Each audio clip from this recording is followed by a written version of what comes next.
यहाँ टॉपिक है परिमेयकरण गुणांक। पहले समझ लेते हैं परिमेयकरण गुणांक होता क्या है। वैसी संख्या जिससे किसी संख्या में गुना कर दिया जाए तो क्या बन जाए, परिमेय बन जाए, परिमेय रूप में बन जाए, उसे ही हम लोग क्या कहते हैं, परिमेयकरण गुणांक कहते हैं। यानी परिमेय बनाने वाली संख्या को ही परिमेयकरण गुणांक कहा जाता है। तो यहाँ समझ रहे हैं, परिमेय समझ रहे हैं कि एक जो है वो आपका 3, 4, 5 ये सब क्या है, ये सब परिमेय रूप में है, जो रूट में नहीं हो। किसमें नहीं हो, रूट में नहीं हो, ये सब जो होता है आपका परिमेय होता है। तो इस रूप में हम लोग का जो है हो जाए। जैसे पहला आप लोग को क्वेश्चन दे रहा है, यहाँ पे कहेगा कि √12 का परिमेयकरण गुणांक बताइए। क्या बताइए, √12 का परिमेयकरण गुणांक। तो कैसे देखेंगे हम लोग, पहले इसको तोड़ेंगे। इसको तोड़ लिया, 2 दूनी 4 तिहाई 12, तो निकालिएगा। 2 को 2 में 1 को 2 तो निकल जाएगा, ये परिमेय के रूप में हो गया। लेकिन ये 3 जो आपका क्या हो गया, अंदर में ही फंसा रहा, जो अपरिमेय है। तो 2 इसमें परिमेय है, लेकिन √3 क्या है, अपरिमेय है। तो बोल रहा है अब 2√3 में किस नंबर से गुना कर दिया जाए कि ये परिमेय बन जाए। तो परिमेय बनाने वाली संख्या को ही परिमेयकरण गुणांक कहा जाता है। ठीक है, तो यहाँ समझ लेंगे। यहाँ जैसे √3 है, अगर √3 को एक और √3 से गुना कर दिया जाए, एक और रूट से गुना कर दिया जाए, तो ये नंबर जो है, दिया गया नंबर क्या बन जाएगा, परिमेयकरण गुणांक परिमेय रूप में हो जाएगा। तो इसीलिए आपका जो यहाँ पे हो जाएगा परिमेयकरण गुणांक। परिमेयकरण गुणांक जो हो गया क्या हो जाएगा, √3 हो गया, ये वाला हो गया। ऐसे ही एक और क्वेश्चन देखिए, यहाँ से कह देगा √18 का परिमेयकरण गुणांक बताइए। तो आप पहले तोड़ लीजिए, इसको तोड़ लीजिए। 3 तिहाई 9 और 2 ना 18। तो 2 को 3 में 1 को 3 निकल गया, लेकिन 2 तो एक रूट में फंसा रहा। अब यहाँ सोचिए इसमें किससे गुना कर दिया जाए, मतलब वो छोटी सी लिस्ट पकड़ना है, एकदम छोटी से छोटी नंबर पकड़ना है। तो वह छोटा से छोटा वह नंबर बताइए, अपरिमेय ही बताइए, जिससे गुना कर दिया जाए तो क्या बन जाए, परिमेय बन जाए।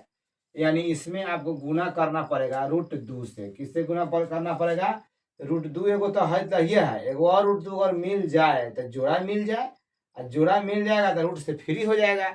जब रूट से फ्री हो जाएगा तो परिमेय के रूप में हो जाएगा। अतः इसका जो परिमेयकरण गुणांक हो जाएगा, क्या हो जाएगा, लिखिएगा आप लोग, परिमेयकरण गुणांक। टॉपिक बहुत छोटा है, लेकिन ये अक्सर जो परेशान करते रहता है विद्यार्थी को। इसके बाद आपको परेशान इस टॉपिक में आप नहीं होंगे। जैसे यहाँ एक और क्वेश्चन देखिए, भागिए नहीं, अभी इसी से मामला नहीं हल होगा आपका। ये जो है 125 दे दिए, ठीक है, 125 दे दिए, और यहाँ पे दे दिए, हम आपको कह दे, यहाँ पे ये वर्गमूल के रूप में है, और इसको बनाइएगा तो क्या हो जाएगा आपका, 5 25 25 125। 2 को 5 में 1 को 5 निकल गया, एगो √5 फंस गया। तो एक और √5 से गुना अगर कर दिया जाता तो पूर्णतः परिमेय बन जाएगा। यानी एक और √5 की जरूरत है। तो यानी √125 का परिमेयकरण गुणांक कौन हो जाएगा आपका, आपका हो जाएगा 100 √5 जाएगा। तो ये इसका जो अगर पूछ लेगा तो आप लोग कहिएगा, इसका निकाल लेते हैं पहले। परिमेयकरण गुणांक, परिमेयकरण गुणांक कितना हो गया, √5 होगा। तो ये आंसर हो जाएगा। तो ये आप ये स्क्वायर रूट के रूप में देखे हैं। यदि अगर आपसे क्यूब रूट में पूछ देते हैं तब कैसे बनाएंगे, यहाँ देखिएगा। इसको हम हटाते हैं यहाँ से, अब ध्यान दीजिए। यहाँ से यहाँ पे क्वेश्चन दे दिया आप लोगों को, यहाँ 16 दे दिया। क्या दे दिया, 16, लेकिन यहाँ पे क्यूब रूट दे दिया, क्यूब रूट 16 दे दिया। अब इसका पूछ रहा है परिमेयकरण गुणांक कैसे निकालेंगे। तो देखेंगे यहाँ से हम लोग, तो सबसे पहले इसको तोड़िए आप। ये 3 मूल है, तो 2 दूना 4 दूना 8 और दूना 16 हो गया। अब निकालिए, 3 मूल है, तो 3 गो में एगो तो निकल गया, एगो निकल गया। अब एगो निकल गया तो फ्री हो गया। अब एक और अंदर में रह गया, जो कथी में है, 3 मूल में है। यहाँ समझिएगा आराम से। अब यहाँ ये समझना है कि इस 2 को निकालने के लिए कौन वो प्रबंध करना होगा ताकि ये रूट से फ्री हो जाए। तो यहाँ देखेंगे हम लोग, अब 3 मूल में जो है 3 गो में एगो निकलता है, आ 3 गो में एगो निकलता है आ एगो है। अब और कई गो चाहिए? 2 गो चाहिए। कई गो चाहिए? 2 गो और ही चाहिए, यानी 2 गो और 2 हम लोग को मिल जाए तो अगर ये घनमूल में चल रहा है तो यहाँ घन ही देना पड़ेगा आपको, घनमूल।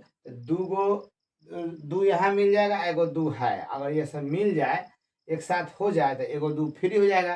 अर्थात ये वाला जो क्राइटेरिया है, जो आवश्यकता है हम लोगों को, वही परिमेयकरण गुणांक आप लोग का हो जाता है। तो यहाँ जब लिखिएगा, इसलिए यदि इसका निकालिएगा तो परिमेयकरण गुणांक, परिमेयकरण गुणांक जो हो जाएगा, क्या हो जाएगा? 2 दूनी 4 क्यूब रूट 4 हो जाएगा, क्यूब रूट 4। तो ये आंसर हो जाएंगे इस टाइप के।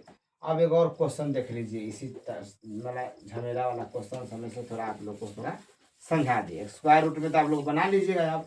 अब देखिए यहाँ से एक और क्वेश्चन दे देगा अगर इस टाइप से आपको, जैसे कि यहाँ हम ले लेते हैं एग्जाम्पल 8 ले लिया, और इसका जो है यदि आपसे पूछ दे रहा है, इसी का क्यूबे रूट पूछ दिया, क्या कर दिया? क्यूबे रूट पूछ दिया तो इजी हो जाएगा। यहाँ इसको तोड़ लीजिएगा तो यहाँ √2 गुना √2 गुना √2, तो यहाँ 3 गो है तो एगो निकल गया। तो इसका इस टाइप का जो नंबर है ना, इसका आपसे परिमेयकरण गुणांक नहीं पूछेंगे। काहे नहीं पूछेंगे कि डायरेक्ट ही निकल चुका है ना। 8 का घनमूल कितना होता है? 2 होता है। तो इसलिए इस टाइप के आपसे ना पूछकर ऐसे चीज देंगे जो कुछ न कुछ अवशेष रह जाएंगे, और वो परिमेयकरण करने के आपसे क्राइटेरिया पूछेंगे। ठीक है, जैसे यहाँ से आप ले लीजिए 32 ले लीजिए, क्या ले लीजिए? 32 ले लीजिए। और यहाँ से आप ले लीजिए क्यूबे रूट में, देख लीजिए कोई दिक्कत नहीं है। इसको तोड़ के देखिए आप, तो यहाँ देखिएगा आप, तो कै गो मिल जाता है आपको अंदर में से? यहाँ से 5 गो मिलता है। कै गो 2 मिलता है? 5 गो। यह है क्यूब रूट है, तो 3 गो में तो एगो निकल जाएगा, निकल गया, आराम से फ्री हो गया। अब अंदर में जो है 2 गो 2 बच रहा है, तो 2 गो 2 बच रहा है और क्यूब रूट में है। तो क्यूब रूट का रूल होता है कि 3 गो में एगो फ्री होना है, और 2 गो है और एगो कमी हो रहा है। तो एगो कमी हो रहा है तो एगो कमी कर दीजिए, लेकिन ये सब चलना कथी है? क्यूब रूट में। अतः क्यूब रूट 32 का जो है परिमेयकरण गुणांक ये होगा ना, ये होगा, ये वाला होगा, ये वाला। तो इसलिए यहाँ लिखिएगा परिमेयकरण गुणांक, परिमेयकरण गुणांक बराबर क्यूब रूट 2, क्यूब रूट 2 ये होगा आंसर। यानी वैसी संख्या जिससे गुना करने पर दिया गया अपरिमेय संख्या क्या बन जाए? परिमेय बन जाए।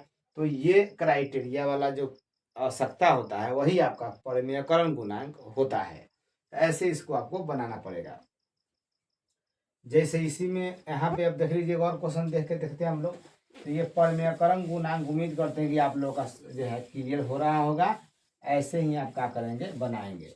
एक हम आपको यहाँ से पूछ देते हैं, ये ले लीजिए, आपको हम 4th रूट में जो है पूछ देते हैं कितना?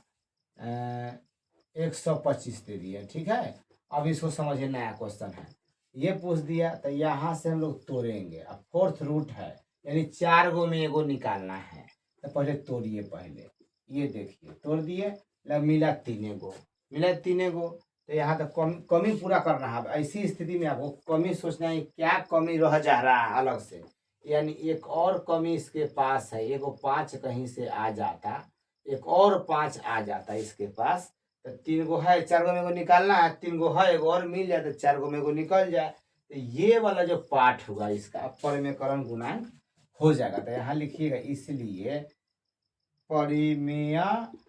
परिमेयकरण गुणांक, यानी इससे अगर गुना कर दिया जाए तो ये परिमेय के रूप में हो जाएंगे। तो आपका 4th रूट 5, तो इस टाइप के जो है परिमेयकरण गुणांक आपको मिलते हैं, और आप मिलेंगे तो ऐसे बना लेंगे, कोई दिक्कत नहीं है। जैसे ही अगर ऐसे √20 के पूछ दिया तो √20 के निकल जाएगा ना आप लोगों से। आप जस्ट पढ़े हैं 2 दूनी 4 5 20, तो ये स्क्वायर रूट है, तो 2 गो 2 में एगो 2 निकल जाएगा, आ एगो √5 फंस गया, यानी इसमें कितना से गुना कर दिया जाए तो परिमेय बन जाएगा। एक और ही √5 अगर मिल जाए, एक और √5 मिल जाए तो वही क्या है आपका परिमेयकरण गुणांक हो जाएगा। ऐसी स्थिति में देखेंगे अगर जो माने एक्स्ट्रा रूट में रह जा रहा है ना, वही आपका आंसर रहता है, यानी वो चीज एक और उसको चाह रहा होता है। ठीक है, यानी इसमें जो एक और रूट 5 हम लोग को मिल जाता तो परिमेय रूप में बदल जाएगा। इस प्रकार से रूट 20 का परिमेयकरण गुणांक क्या हो जाएगा, ये रूट 5 हो जाएगा। ठीक ना, तो इस टाइप के आप लोग इसको ध्यान रखिएगा। परिमेयकरण गुणांक अब उम्मीद करते हैं कि कोई दिक्कत नहीं होगा।